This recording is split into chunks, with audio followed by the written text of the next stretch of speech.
যেতিয়া মানুহৰ অহংকাৰে মূৰত ধৰে তেতিয়া এনেকুৱা ধৰণৰ সিদ্ধান্তবোৰ লয়। তেওঁলোকে প্ৰধানমন্ত্ৰীক ধন্যবাদ দিয়া নাই আচলতে কাক গৃহীত কৰাৰ কাৰণে। আজি উপলুঙা কৰিছে ছেম ষ্টেফৰ্ডৰ মাকক। আজি উপলুঙা কৰিছে 5গৰাকীকৈ কা বিৰোধী আন্দোলনত শ্বহীদ হোৱা প্ৰতিগৰাকী শ্বহীদৰ প্ৰতিটো পৰিয়ালক। আৰু তেওঁলোকে আজি প্ৰধানমন্ত্ৰীক ধন্যবাদ দি অপমান কৰিছে কাৰ বিৰোধিতাৰে সৈতে অসমৰ ৰাজপথত নামি পৰা আবাল বৃদ্ধ বনিতাসকলক। আজি ধন্যবাদ প্ৰস্তাৱ লৈ তেওঁলোকে অপমান কৰিছে গুৱাহাটীৰ বিভিন্ন বিদ্যালয়, বিশ্ববিদ্যালয়, মহাবিদ্যালয়ৰ যিসকল ছাত্ৰ ছাত্ৰীয়ে কাখনৰ বিৰোধিতাৰে ৰাজপথত নামি পুলিচৰ গুৰুলাগুৰুলকৈ পিটন খাইছিলে, সেই সকলোকে অপমান কৰি তেওঁলোকে আজি এইটো আচলতে অপমান প্ৰস্তাৱ লৈছে। আৰু এটা কথা স্পষ্টভাৱে ক'ব বিচাৰিছোঁ, নাগৰিকত্ব সংশোধনী আইন অসম উত্তৰ পূৰ্বাঞ্চলৰ মানুহে মানি লোৱা নাছিল, মানি নলয়।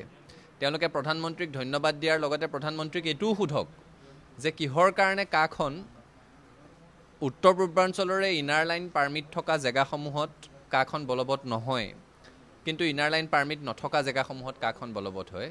তেওঁলোকে ধন্যবাদ প্ৰস্তাৱ দিওঁতে প্ৰধানমন্ত্ৰীক এই কথাটোও সুধিব লাগে যে কিয় ষষ্ঠ অনুসূচীৰ অঞ্চলসমূহত কা প্ৰযোজ্য নহয়, ষষ্ঠ অনুসূচী নথকা অঞ্চলসমূহত কা প্ৰযোজ্য হয়। তেওঁলোকে ধন্যবাদ প্ৰস্তাৱ দিয়াৰ আগতে এই প্ৰশ্নটোৰ উত্তৰ দিব লাগে যে কাখনত এনেকুৱা কি মহিমা আছে যি মহিমাৰ কাৰণে বাক্সা, ওদালগুৰি, কোকৰাঝাৰ, চিৰাঙত কাখন বেয়া, কিন্তু নিকটৱৰ্তী জিলা নলবাৰীত কাখন ভাল, বৰপেটাত কাখন ভাল, বজালিত কাখন ভাল। এই প্ৰশ্নবোৰৰ তেওঁলোকে উত্তৰ দিব লাগে।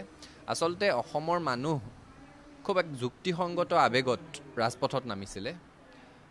860গৰাকী শ্বহীদ ঐতিহাসিক অসম আন্দোলন, আৰু তাৰপিছত 860গৰাকী শ্বহীদৰ তেজৰ বিনিময়ত স্বাক্ষৰিত এখন চুক্তি অসম চুক্তি।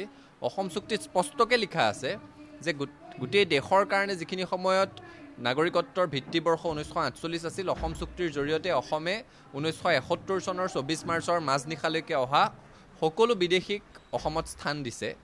তাৰ পিছত আৰু এজনো বিদেশীৰ বোজা অসমে নলওঁ, সেয়া হিন্দুৱেই হওক মুছলমানেই হওক। সেইটোৱে আছিলে মূল কথা, আৰু সেই কথাটোৰে স্থিৰতা ৰাখিবলৈ অসমৰ মানুহে প্ৰতিবাদ কৰিছিলে। আজি বিজেপিয়ে যদি ধন্যবাদ প্ৰস্তাৱ লৈছে তেতিয়াহ'লে তাৰ অৰ্থ এটাই যে অসম চুক্তিক অপমান কৰিছে, অসম চুক্তি স্বাক্ষৰ কৰিবলৈ যোৱা 855গৰাকী শ্বহীদৰ ত্যাগক তেওঁলোকে অপমান কৰিছে, আৰু একে সময়তে কা বিৰোধী আন্দোলনত নামি পৰা অসমৰ আবাল বৃদ্ধ বনিতা আৰু 5গৰাকীকৈ শ্বহীদৰ পৰিয়ালক তেওঁলোকে অপমান কৰিছে। এই কথা কোনো কাৰণত মানি ল'ব নোৱাৰি, গৰিহণা দিছোঁ।